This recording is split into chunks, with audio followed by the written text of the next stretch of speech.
91.7 WEEM. We welcome you here back to another episode of WEEM Weekly. I'm Sophia Bevan, and today I am joined by Paul Claxon. And can you give me a little bit of background about your role at the elementary school and your role in the science fair? I sure can. I've been a teacher at Pendleton Elementary School for 30 years. I've been running the science fair almost 20 now. The person that ran it before me was Mr. Bob Ely. He did a great job and taught me everything that I know about it. And the science fair is something that I volunteered to do because it's so important for the students to get involved in science and just try and practice and kind of experience it themselves. What is like the main, I know this is very broad, but what is the main purpose or goal that you're trying to set up for the science fair? I think it's to kind of fill in that curiosity for kids. Students, they have lessons all the time, but sometimes there's that little missing of curiosity, their own curiosity. And I think the science fair helps them do that. So there's certain kids that are just like curious, why does this happen? And I said, well, let's set up an experiment. You know, we have three different kinds of things you can do there. We have a demonstration study. So like something that you've learned about and you just want to tell us about it. We've had horses. I mean, kids talking about horses, all the different kinds of horses. We also have experiments, right? Experiments where you're doing a testing of an item. And we have the last one is an invention of some kind, more along the engineering side of things, like how to improve something, an invention. What groups like in the elementary school are like allowed to participate in? Is like a club or grade level or? It is the whole school, first grade through sixth grade. So at Pendleton Elementary School, we have a kind of a little bit of a divided building. We have that little area that's kind of the intermediate school. We are one school, but it's called the intermediate school. Those are fourth, fifth, and sixth graders. All of the first, second, and third graders can participate, and the fourth, fifth, and sixth graders. I do exclude kindergarten. They're still learning how to be students at school, so we kind of exclude them. How do you introduce the science fair to students? One time a year, probably December 1st, right around December 1st, I go through all of the old projects. I get all the old projects out. I just completely cover my room with all the old projects. And then I explain to them what the science fair is and what kind of projects they can do. And I take almost a whole class to do it. So it's because I think it's that important.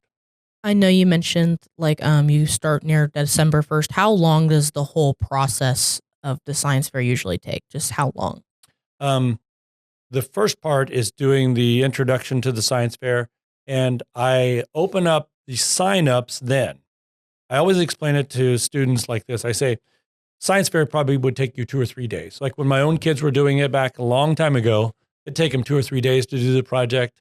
But if you want to grow plants or you want to do some of those rock candy crystals or something like that, those take weeks and weeks to do. So you have to start very early. That's why I introduce it December 1st. The science fair is not until January 22nd, Thursday, January 22nd. So, but I really give them that long period of time if they have a project that takes a long time. Now, is the science fair itself like a one-day thing or like a multi-day thing? It is a one-day thing. It's that Thursday, January 22nd, like I said. The signups ended January 15th. And then when they come, they are placed with their project in the cafeteria room. We have numerous judges that come and help. In fact, the last few years, we've had a couple of advanced science students from the high school that came and helped. We have retired engineers that help. We have retired teachers that help. I'm a judge also. What is the day? Like, I know you said like they all come to the cafeteria. How long is the event? Is it a whole day event or how long does it go for? It takes about 2.5 hours to do the whole event. So the parents come, help set up their projects, and then they go away. The parents are not allowed to be in communication with their student while the judges are talking to them. We put them up on the stage. They can watch and see that. Then the judges go around and ask them very specific questions about what did they do, what were their results? How did they, how careful were they when they were doing their project? So it's really just a one-time thing um, that takes about 2 hours. Mm.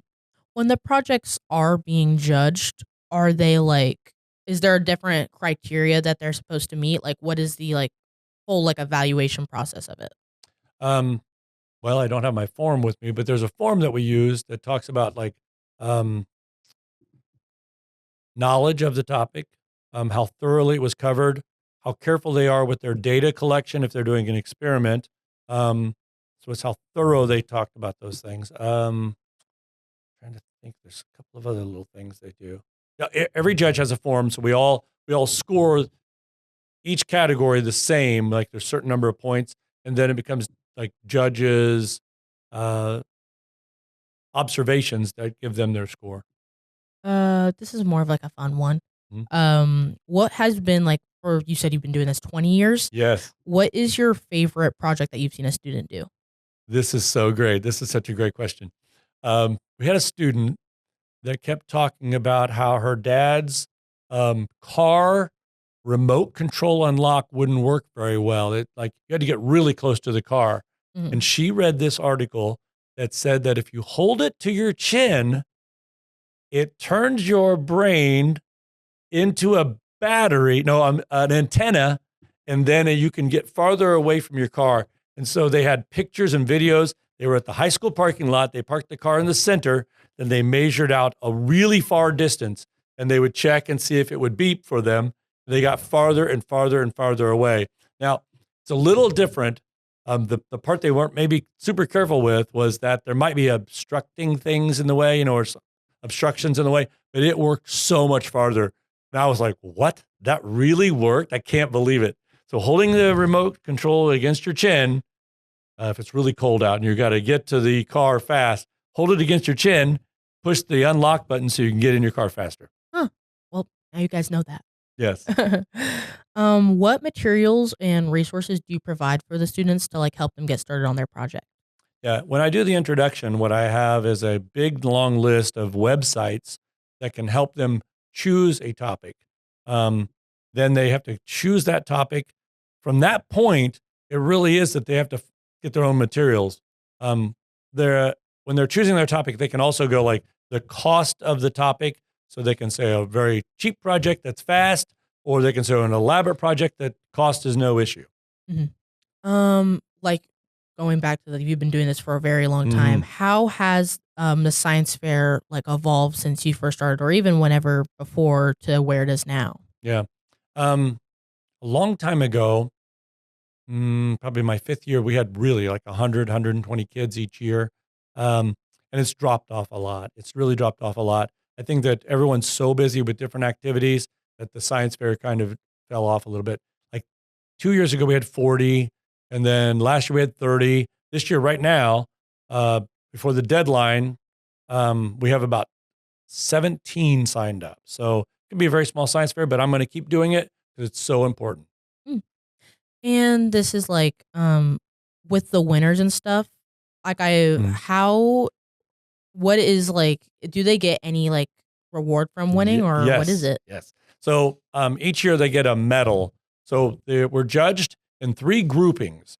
The groupings are fifth and sixth graders compete against each other, and there are three places in that grouping with they get medals. Then fourth and fifth graders, I'm sorry, third and fourth graders are grouped together. So we judge those two class groups together, and then there's medals for them. And then first and second graders compete against each other. Also, our fantastic Pendleton Elementary PTO donates little prizes and like some sciencey kind of things. Like we give out flashlights, we give out magnets, we give out tape measures, and pairs of pliers and little sets of pliers. So if they're ever doing something small and they want to do some more science, they've got the little tools to do it. Yeah. Is there anything else that you want to say before we wrap up here about the science fair that you feel like people should know? Science is super important. We have so many things that we need to solve. And one of the most important things we can do is encourage kids to understand how great science is. And maybe they can make some of those changes that we need in the world. That's it. unfortunately, it's going to wrap up our time here. Thank you so much for joining me. It's been great. And hopefully, you guys are a little bit more excited about the elementary school science fair. Thank you for watching. We'll get back to you guys with a few more great segments. Thank you, underwriters. Thank you, underwriters. Thank you, underwriters. Thank you, underwriters. Thank you, underwriters. Thank you, underwriters. Thank you, underwriters. Thank you, underwriters. Thank you, underwriters. Thank you, underwriters. Thank you, underwriters. Thank you, underwriters. Thank you, underwriters. Thank you, underwriters. Thank you, underwriters. Thank you, underwriters. Thank you, underwriters. Thank you, underwriters. Thank you, underwriters.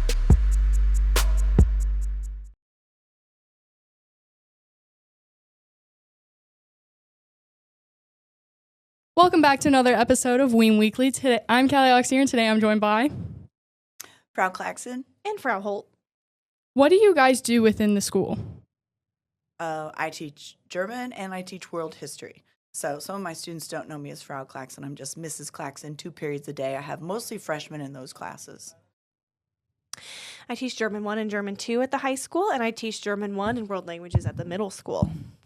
So you switch between both schools? Yeah. So in the morning, I'm at the middle school. In the high school, I'm here at the afternoon. That was not a good sentence.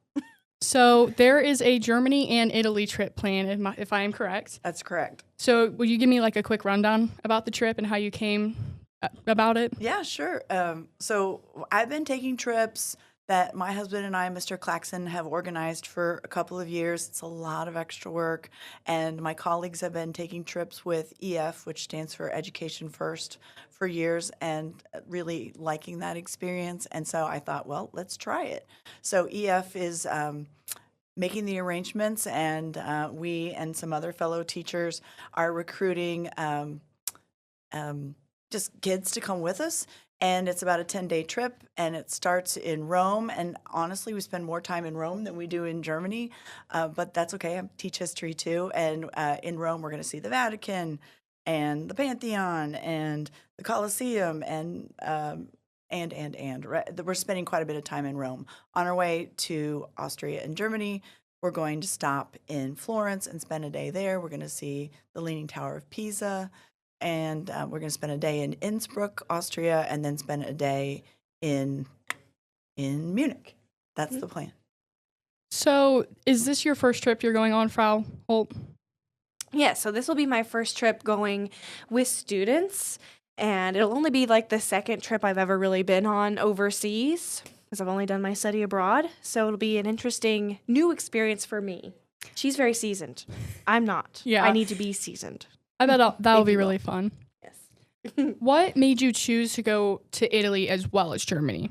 You know, I asked the lady at EF, I said, listen, whenever I take a trip and it's just me making plans, I go to Germany. I know Germany, I speak the language, but I'm offering this trip to my history students too. So I said to her, you tell me, where do these kids want to go?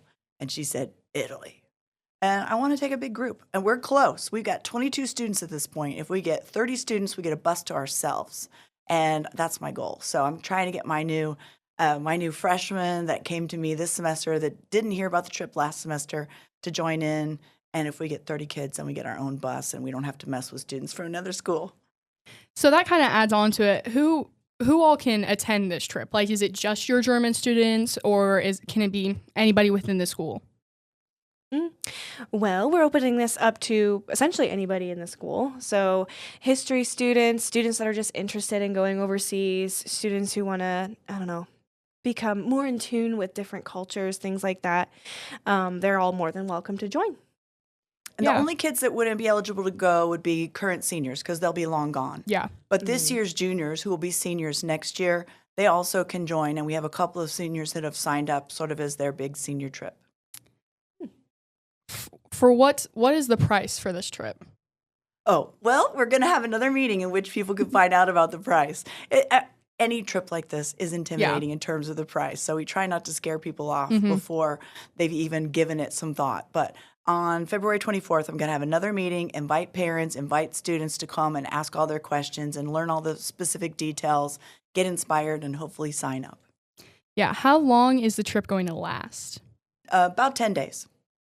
When is it going to be? Real early in June. We've told her to set it up so that it cannot possibly conflict with graduation. But as soon as the day after graduation, we might leave.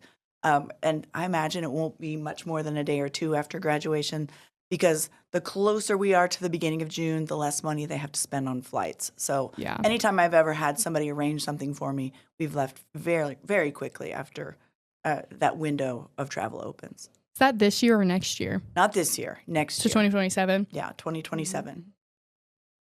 Where and are you staying in hostels? Are you staying in hotels? Like, what will the living arrangements look like throughout the 10 days? Well, we will be staying in hotels, which is a little bit different than when we've gone in the past, or you've gone in the past, because you guys try to do hostels, right? Yeah. Yeah. But hotels, and we'll have like roomies, and there's lots of different situations that you guys could have. So yeah, hotels. It'll be a bit fancier. Yeah. So you had brought it up earlier about having a bus to ourselves if we get 30 students on there. So I'm assuming that you're just taking a coach bus to location to location? Yeah, buses from location to location. And that ends up costing us a bit more money, but it also means we get to more things quicker. So in the past, when I've arranged trips, we've taken subways and trains, and I love doing that because it teaches kids how to learn how to use those things, and hopefully gain the confidence to come back and do that on their own. But this is a quick trip. So when we hop on a bus, they can take us directly to where we need to go, and so we get everywhere quicker, see more quicker. What do you think the longest bus ride is going to be? I asked her not to put too big of bus rides in it, and she said that with this trip plan, the longest bus ride is like 3.5, 4 hours. So not terrible. I said, hey, we're from the Midwest. We can do 3.5, 4 hours easy. I feel like that's not bad. Yeah. Because I feel like especially being in Germany and somewhere else, like besides Indiana, you're going to be wanting to look out the window a lot. So I feel like a 3-hour bus ride, I mean, it sounds bad, but I feel like once you're in a different country completely, I feel like it's not that bad because it'll be all new to you. It's not bad. The scenery out the windows is interesting. And also, we're so busy. We're doing so much. It's nice to have some downtime where you can just sit on the bus, zone out to your music, send a couple texts to your friends, and be ready for the next stop. How big will the group be? Well, hopefully about 30. Frau Holt and I are definitely going. My husband's planning on going, although you never know. He might bail if we get some more. But Mrs. Stevens is planning on going, and maybe even Mrs. Fawcett. If we get up to 30, then we may have those 4 teachers and probably also Mr. Claxon. So if students who sign up and it exceeds the amount of 30, would you have to cut those students off, or would you somehow make room for them? That's a good question. I don't honestly know. I've not traveled with EF before. I know that she told me if we made it up to 30, that meant we wouldn't have any other kids on the bus, like from other schools. But I don't know if we have to cut it off at 30. That's a good question. What school students would you be looking at if we don't make it to that 30 mark?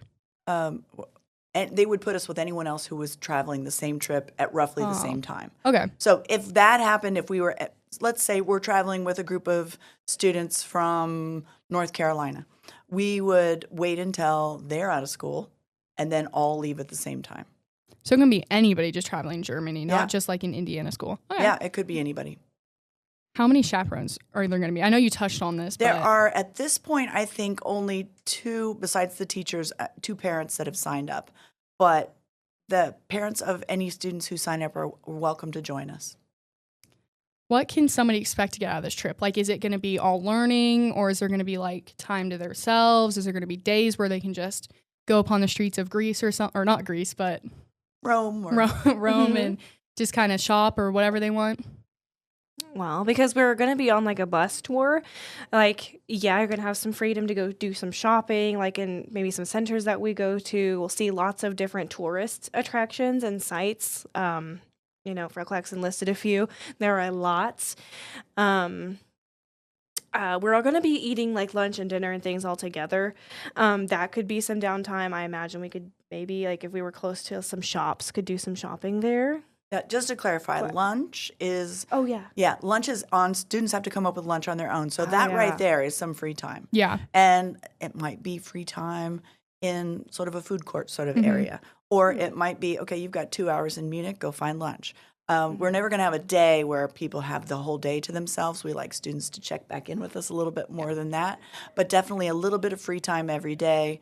And they haven't told me exactly what the activities are, but EF works with school groups. They know kids like to be active and do fun things. They're not going to send you to a bunch of boring museums. There'll be a couple of museums in there, Yeah. but they won't plan to have us there for the entire day.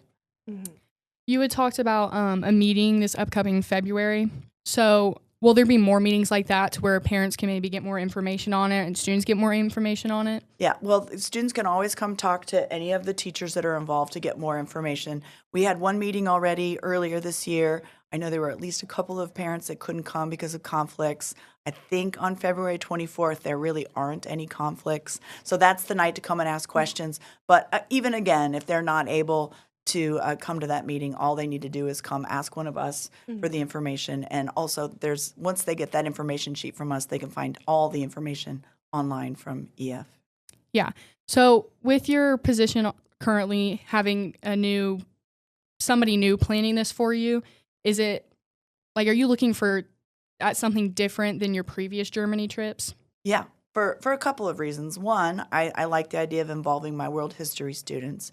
And two, they take the planning off of my shoulders. Yeah. So, yeah, they're new to me because I generally and my husband generally do the planning, but they're not new by any stretch. They've been doing what they do since the 70s. Because I believe, Mrs. Lauerman, when they go to like Spain and stuff, that's where they. Exactly. And Monsieur Stevens as well. He usually, although he's traveled some other companies too, he often travels with EF, and both of them have told me very positive things about traveling with them. So has it been easy so far? Yeah. That's good. If people want to contact you about the trip and maybe have questions, where can they reach either of you? You can always email me. It's kholt@smcsc.com. And I'm aclaxon@smcsc.com. And then obviously I'm assuming that they can just come to you during passing periods 100%. or Yeah. just come and ask you questions. Yeah. If they don't know me or Mrs. Holt or Frau Holder, they can just come up and say, "Hey, can I get one of those flyers about that trip?" And we'll happily give it to them. Thank you so much for joining me for this interview. It was a pleasure. Again, I'm Kelly Oxier, and I was joined by Frau Claxon And Frau Holt. Really wish I could listen to 91.7 WEEM right now, but I'm not in my car. Don't worry, we have an app. Download 91.7 WEEM on Android and iOS. All you need to do is go to the App Store, type in the search 91.7 WEEM, and then hit download. It's free. Now you can listen to Best Hits on your phone.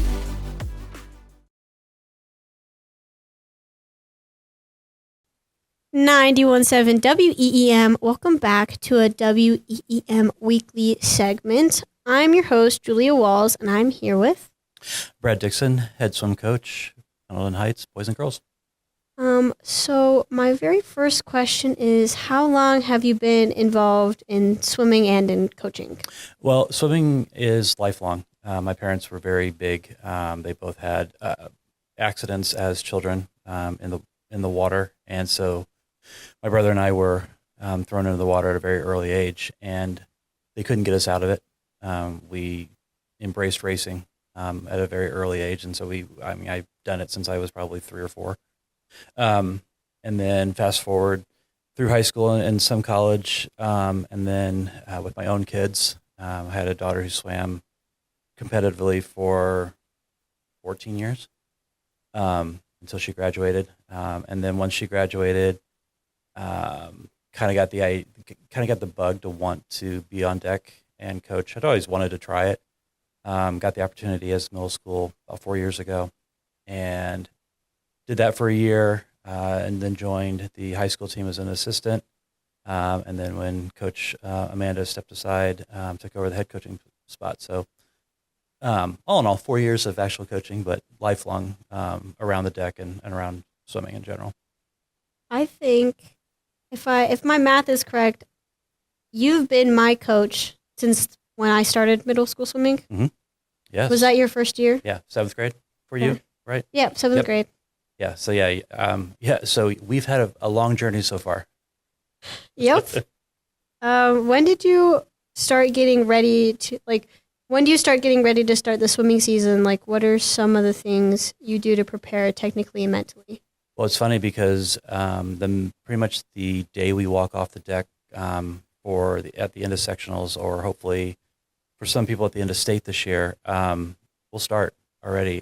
Coach Catherine, my assistant, and I will spend considerable amount of time looking at what went right, what went wrong, what we want to do better next year, what we want to build on, and then we're already ready to go. I mean, we'll take a little bit of downtime. We both also coach at the club, so we're talking about, okay, we're doing this with club. How can we apply this to the high school team next year? How can we use it as motivation? And then mentally, I get away for a month at least to get away from everybody, and reset, and then I'm ready to go again.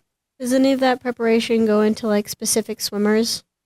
Sometimes there are times when one thing about swimming that's somewhat unique is that you definitely have a varying level of abilities and desire, and so there are times when you want to cater a little bit to make sure that you're getting the best out of each individual you can. Sometimes it's hard when you have a group the size of ours, but we try to break things down enough that we get some individualized work in that way. Why, in your opinion, would you say swimming is a useful skill and important sport? Well, actually, I'll back it out from just swimming and just say sports in general. Firm believer that sports are a way for you to learn at a young age how to interact with other people, how to work on projects and work on things as a group. And even though swimming is fairly individualized, you do need to have some level of connection with other people. Otherwise, the sport will drive you mad because essentially you are in your head the entire time in practice. Your face is in the water, so it's you and your thoughts. So you need your team around you to kind of help you understand. It helps socialization, and it just allows you to grow as a person. I believe. I believe that everyone that I know who have played sports versus those who don't play sports, their success growing into adults tends to be accelerated by being a member of a team. Yep. Now moving into like the actual like swimming season, how do you usually structure your workout sets?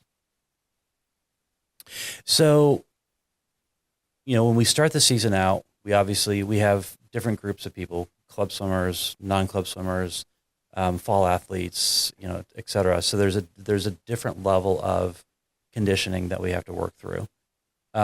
So we structure ourselves to the point where we're helping the people who haven't been in the water for a year or so get back in slowly, to not create injury, to not over fatigue muscles right off the bat. The ones who've been in the water with the club or in swimming, we may go up a notch already. They may ratchet up a little bit. Fall athletes, when they come back in, they're in some level of shape, but they're not necessarily in swimming shape. So it's still the same kind of, we have to build them up. How does like strength and endurance building go into that? If you don't have a level of strength, swimming is very difficult. You can have the greatest technique in the world, but if you don't have the strength to pull faster, to kick faster, harder, you're going to be a nice swimmer, but you're not going to be a fast swimmer. So the idea around a lot of the work that we do, stretching, we're in the weight room 3 mornings a week. Some of the sets, whether they feel like they are or not, are intended to build muscle tone, build that just build that mass a little bit. You don't want to be the Hulk, but you also don't want to be a beanpole. You want to have some muscle on there so that you can actually pull through the water, because you literally are pulling through something that wants to resist you. Yeah. So I can kind of think of a few swimmers we have that kind of remind me of the Hulk. There are a few, yes. How would you describe the difference between what you have your swimmers swim for practice at the beginning of the season versus the end of the season? Well, I mean, most of it's load and speed. So if you can think of at the beginning of a season, someone who's not in conditioning yet, I'll give you an example. Say we're doing a set of 100s. We're doing 10 100s, which is 4 laps. We may put a time structure around that of 2 minutes. As we build through the season, that time's going to drop. Ultimately, when we get towards our taper time at the, towards sectionals, for some of the swimmers, that's going to drop down to a minute 20, a minute 10. Others may be down to 140, 130, but as you build up, what you'll find is you see that those times become, that's easy now, because my endurance, my strength, my stamina, all of it has built up over the year. So after meets, what do you usually work on? Like the practice after your meets, what do you usually like to work on? It's usually we like to try to touch on the things that we saw. If you, for example, you see Julia bobbing her head on breaststroke. Yeah, which happened at the meet before now. And things like that. We'll focus on general reminders. Let's not bob. If we didn't see turns that were great, we're going to work on turns. After our meet last night, for example, there's a couple of guys who are going to do some turns today because they were pretty not characteristic for them. So try to dial them in, try to clean up some of that. That's really what we try to do. And then obviously, when we look at times, we want to try to say, okay, well, how can we push you a little bit more to advance that time, to make that time better the next time? Yeah, usually during the meets, our events are usually scheduled out. Like mine, I have 2 at the beginning and then 2 at the end. Right. After the events, every swimmer comes up to you, our coach, and asks, how did we do? What can we do better? Because I swim the IM, so I swim all the strokes. And I have the 100 breaststroke after that. So I want to know what I can do better on my breaststroke so that for my 100, I can do that better. Correct. Yep. When you see your team during meets not doing so great, how do you react? How do you try and help your team get better? Yes, this feels like a loaded question. A lot of time, and you've seen it. A lot of times, if we're really performing bad, I'll huddle you guys up, and we'll have a conversation. Just kind of refocusing. We all go through the same kind of thing. We have things that go on during the day. You guys are in school. We have work. We have all of these outside forces that are kind of vying for our brain space, and sometimes people just aren't in it right away. And just have to be kind of reminded that we're in a pool, we're supposed to be racing. There have been times when it's been a little louder than other times. But I've found that just getting everyone back together and a collective group, hey, let's get going, has actually been good. Every single time it's happened, we've turned around and had a better back half of the meet. So. I think I'm going to start leaning towards now the end of the season. Okay. So what is the difference between the importance of one-on-one meets, like individual 2 team meets, versus conference and sectionals, which is the big meets? So to me, the dual meets are an opportunity for us to continuously try ourselves. The conference meets and sectionals, for example, those are your bigger, this is the showcase. It's everything you've built up for. These are the meets. We use conference as kind of the mid-season checkpoint to see where we're at. And then sectionals is how did we do? And are we going to perform well enough at sectionals to move people onto state? And the dual meets are those kind of in-between checkpoints. It's like, we're not going to get faster every single meet. That's just not going to happen. We're going to hit plateaus. People are going to be sick, and they'll miss a couple days. Then trying to come back in and trying to race is difficult. And so, times are going to adjust. But we can see that, for example, this year at conference, we had between the boys and girls teams, we had an almost 99% time drop across the board. I mean, every single person, every single relay dropped time. The ones that didn't had circumstances that kept them from doing it, which are understandable. And things that we can adjust and move on for sectionals. Because ultimately, sectionals is where we want our massive time drops. That's why we do a 2-week preparation prior to that, no meets. We're doing workouts specifically catered around getting faster, getting better for that final 2 weeks. After conference, as you said before, it's like the middle of the season marker. How do you prepare our team for sectionals? Yeah, this year was the first year that we did a minor taper going into conference just to kind of help give us a little bit of a bump and see how our bodies responded to it. And, they responded beautifully. It was actually, we were very happy with that. And so now that we are building towards sectionals, the way that we go into that 2 weeks of kind of specialization, through our taper, that approach will be a slightly different. It'll be slightly more intense, bigger intensity, less yardage, but yet more intentional about how we go about it. And I'm confident that at the end of it, we're going to see another round of huge time drops. Once sectionals are over, how do you personally feel? I'll tell you what, the day of sectionals, as we get back, everyone is off the bus, it's exhausting. I'm exhausted. Sectionals is a very, it's 2 days. We have a preliminary day and then we have the finals day.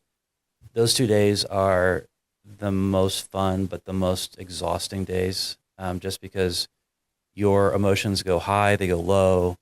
I feel for every swimmer who doesn't achieve what he or she is looking for. We're right there with them when they achieve what they're looking for. We're just as excited as you guys are. And we're just as sad as when you guys are. We're never mad about it. We're disappointed for you because we know that your goals were high. And so at the end of that, it's just a complete, I don't schedule anything that day, the rest of that evening. It's like, I'm just going to go home and we're going to veg, and drain. And then, we'll pick back up the next day or two and kind of look back at everything and kind of evaluate.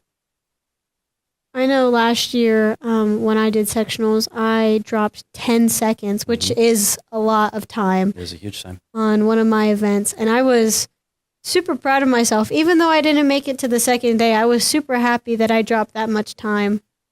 Yeah, and that's the thing that I hope that we convey to you guys, that yes, we want you on the second day. We want you there. We want you competing there, but we also want you to achieve the goals you're looking for. That time drop, for example, that story was one of several last year. Huge time drops, speed, you guys looked great. You felt good. And the looks on your faces sold it for us. You guys knew you did something cool. You did something that you were shooting for. And absolutely, we want to support that and then build it on for next year. So this year, we're expecting time drops again. So I don't know if I can beat my 9-second drop at conference. Get into our last couple questions. Any specific improvements and declines that you've seen throughout this season, seeing as how our season isn't over yet, but have you seen any improvements so far? A ton, actually. I think I've seen improvements in every single person across the board. Some may be minor, some may be major. We've had, for example, I'm going to use one of our freshmen one of our freshman girls, never swam before. She kind of swam a little bit, but she wasn't a competitive swimmer by any stretch. And the time changes and the strength and speed that she's showing it has been great. And we've got on the boys' side, same thing. We've got people that, one freshman in particular who wasn't sure he wanted to swim anymore, gave it a try, and over the course of the season so far has dropped almost 35 seconds in one event. Now, it's the 500, so it's a super long event, so there's a lot of time to drop. But the amount of, because I coached him as a club swimmer a couple of years ago as well, so the amount of change in his strength, his skill, and his ability has been awesome to see.